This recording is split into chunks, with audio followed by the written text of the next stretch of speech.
Hello and welcome to the Liz Experiment YouTube channel. I'm your host, Liz, better known as the Liz in the Liz Experiment. And this is the channel where I record field notes from my journey towards architecting my best life. I'm still here in Fremont Center, New York, and besides hunkering down for the pandemic, which we're all unfortunately having to face, I'm also just here wondering where the hell spring is and when it's going to get here, because we've got like 4 inches of snow outside and it's April. But that's not what I'm here to talk about. This week, what I'm here to talk about are some lessons learned around focusing on one thing, as well as realizations that I, and hopefully you, really can make changes in our lives if we put our minds to it. So let's get started.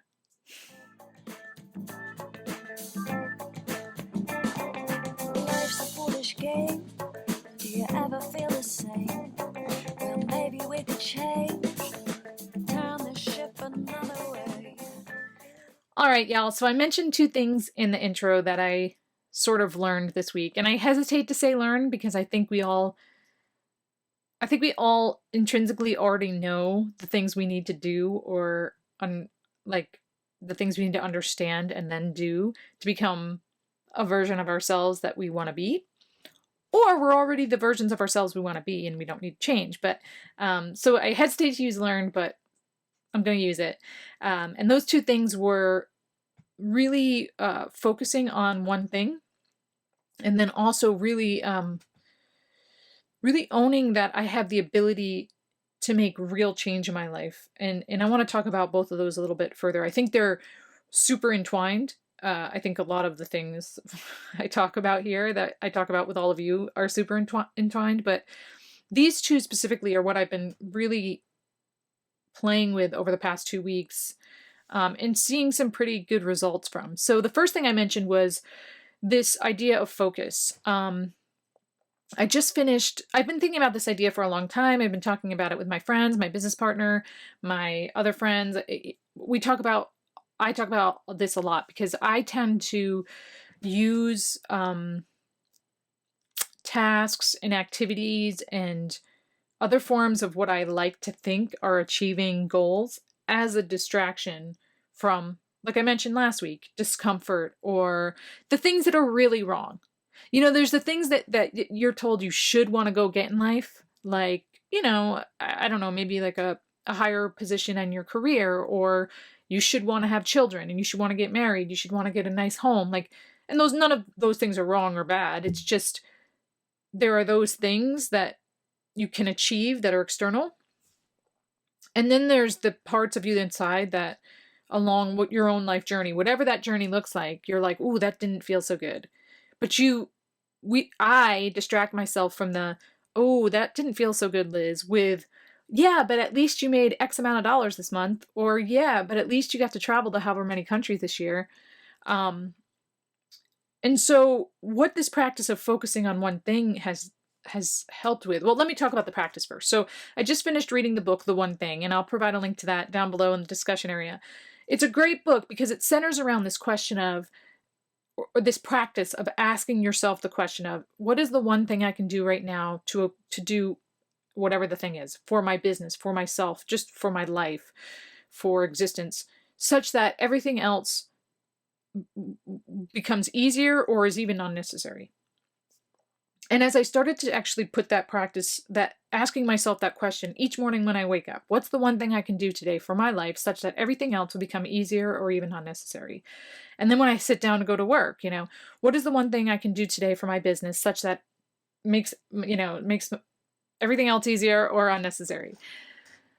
It's what that's allowed me to do is focus on taking action. I've talked about that with the Bruce Lee podcast and just, I guess, just overall. I'll try to look for a link to that podcast as well. But it's forced me to take action. And even before to take action, it's forced me to investigate the reality of my current circumstances and accept that reality. And then I can take action on it. So it's allowed me to work through any distractions, And I know a lot of us are and kind of dealing with having to face our discomfort. And this practice has helped me to both embrace that discomfort and then accept that discomfort for what it is, and then take meaningful action from that discomfort. So that's the one thing I worked on this week. The other thing that I worked on is this.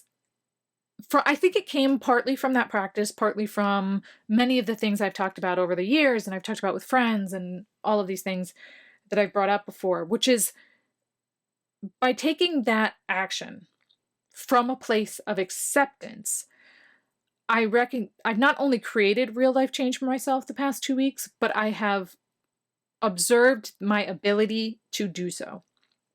So, at least for me, and I'm assuming a lot of us are like this, I will say, yeah, I wish I could do that, but X, or I'll do that as soon as it gets warm out. As soon as it gets warm out, I'll start going outside again. But until then, I'm just gonna, not. But it's the weather's fault. It's not my fault. Or once coronavirus pandemic calms down, and hopefully those that I love and myself are happy and healthy again, or healthy throughout, I can do X. But if I do that, I'm giving my power to the weather, to the pandemic. And that's not to say we don't do that sometimes, but I do that all of the time. So through this practice of focusing, but also this practice of noticing my discomfort and leaning into it, I've made this slight switch in my brain. And it's like, ooh, something feels gross or not right, or like, it's not me. That's what I want to say, y'all. I'll feel something and I'll be like, it's not me. And then I'll say, okay, what about that isn't me? What am I resisting about the truth? What am I putting off onto something external and saying it's my family's fault, it's my friend's fault, it's my, I don't know, whomever's fault? What am I doing there, and what am I not owning? And then as I accept what I'm not owning, as I stop resisting, as I say, okay, you know what? I made the choice to come back to my parents' house at 38 years old, and it wasn't a bad choice. Or it was, but I still made it. It's me. I made the choice to do X for my business. I made the choice to say X in that meeting, whatever. As I own that, and I really accept this is just who I am right now, from that place of very deep acceptance, I can start to take action. And that's what I've started to do. And I've done it in such little ways, y'all. Like, I want to give you guys an example so that you can apply this to your own life, but I don't even know the example except that they're so slight, but it's so powerful. I'll say, business is a great one, where I'll say, okay, I chose to not communicate in the best way possible. That's what I chose to. Why did I choose to do that?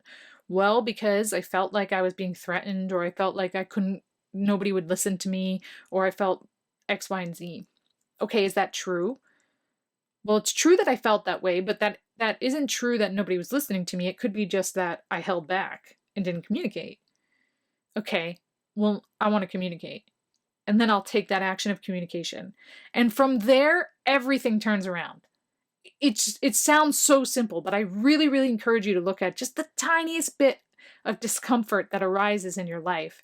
Just stop for a second and say, what's going on here? What am I resisting? What am I not owning?